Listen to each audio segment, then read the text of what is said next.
Hi, I'm Dale with Swirsding Floor Service. I'm the owner, and we're going to be doing a typical home here in Oakland. It's a random plank, quarter sawn, white oak hardwood floor. And we'd just like to welcome you, and we're going to give you an opportunity to see the process. Okay, the first step we do is we get rid of the squeaks. That's why you see the X's on the floor. Once we locate where the squeaks are, then we just need to find the joists, and then we fire some heavy-duty nails, 2.5-inch nails, through the oak, through the subfloor, and into the joist. I get some old 50 grit stiff sandpaper, and I then sand the grooves to clean them up. We do all this even before we start sanding with the belt machine. Okay, now we're going to start the sanding process. This is the 220-volt belt sander, and it's made by Bona, and we're going to open this up and put the belt on. We'll start out with a 24 grit. Okay, so we're going to begin the sanding process with the Bona belt sander, 10-inch machine, and we are using dustless sanding, which simply means we connect our big 220-volt belt sander to a high-powered vacuum. Now we're ready to begin.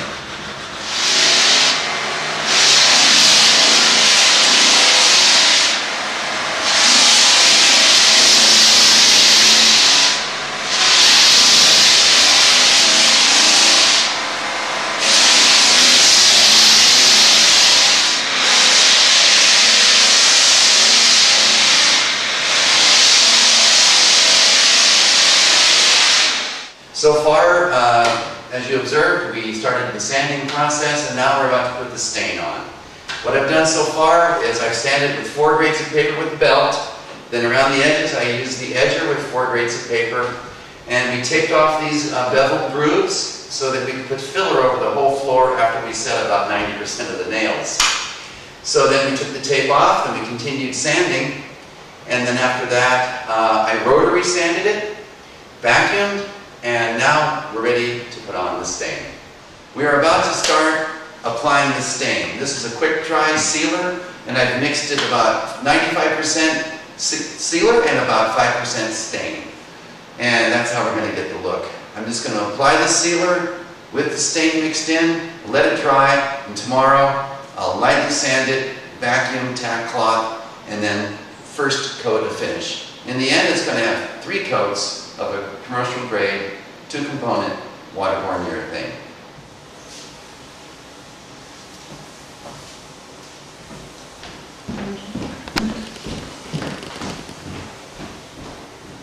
So you can go like this, go light touch there, press out the excess,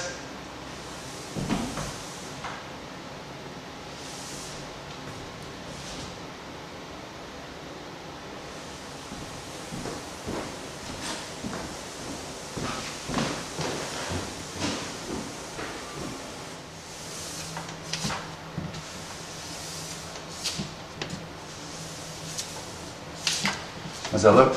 Looks fabulous. Okay, so now we're going to go on to the next step. We're going to screen sand the floor after the sealer to make it nice and smooth, and then do a nice vacuuming and tack cloth, and then put on the first coat of water-based polyurethane. Okay, now we're ready to get started with the screen sanding. 220 grit screen. Here's the buffer. Now we begin.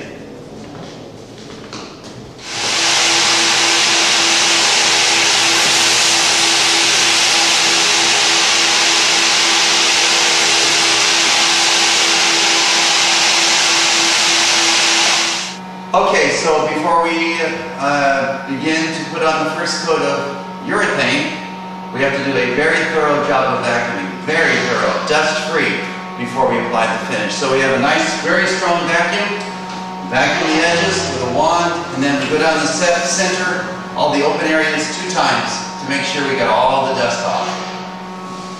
Okay, now we're going to apply the first coat of waterborne urethane.